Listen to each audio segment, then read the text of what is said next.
objective of government. And this is why one of the first reforms was land reform. You know, when I proclaimed martial law, I didn't proclaim martial law alone.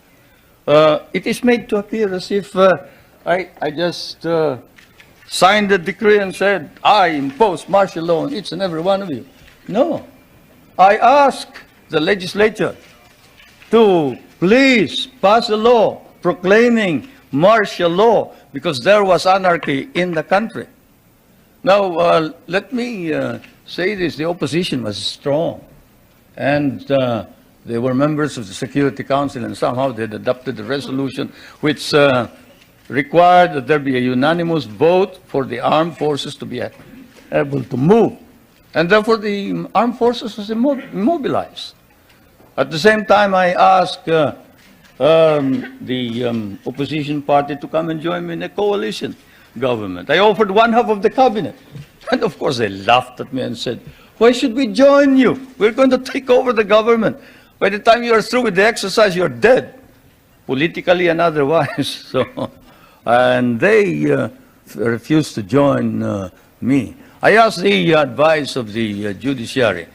I asked the Supreme Court justices, the Court of Appeals justices, and the members of the private sector. And all of them told me there's only one man who can proclaim martial law, and that is the president. And you are it. You are the only one who can proclaim martial law. This is why I must carry this particular mark in our history. I could not have transferred it to the legislature. Why? Because the legislature did not have the power. What does the Constitution provide? The President shall be the Commander-in-Chief of the Armed Forces of the Philippines, and he may order the armed forces out to quell any disorder, riot, rebellion, invasion, insurrection, and in case of invasion, insurrection, rebellion, or imminent danger thereof, when the public safety requires it, he may suspend the privilege of the writ of habeas corpus or proclaim martial law throughout the Philippines or any part thereof. What does that provision provide? It provides that only the President can proclaim martial law. I repeat, that is why I had to assume responsibility. And I am not one for shirking duty. The people said there was necessity for proclaiming martial law. And the people said, you are the only official who can proclaim martial law. So I proclaimed martial law. And I sincerely believed that it was necessary to proclaim martial law to install order and stability because there was complete anarchy throughout the country at the time.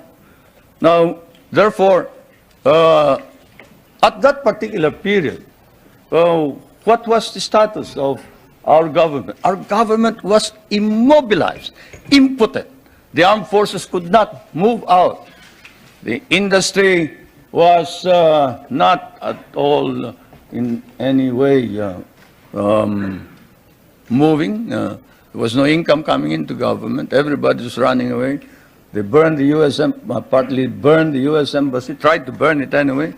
They tried to kidnap the American ambassador. American ambassador was Byroad, Ambassador Byroad. And they tried to kidnap our foreign minister, Romulo, whom you just saw today. And I told him, you better disappear because I will not ransom you.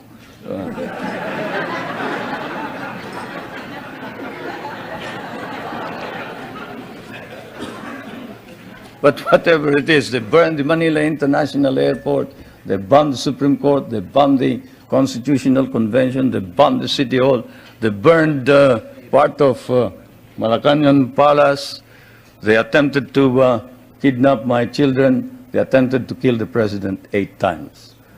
There was, of course, an attempted assassination against the First Lady. You all know about that.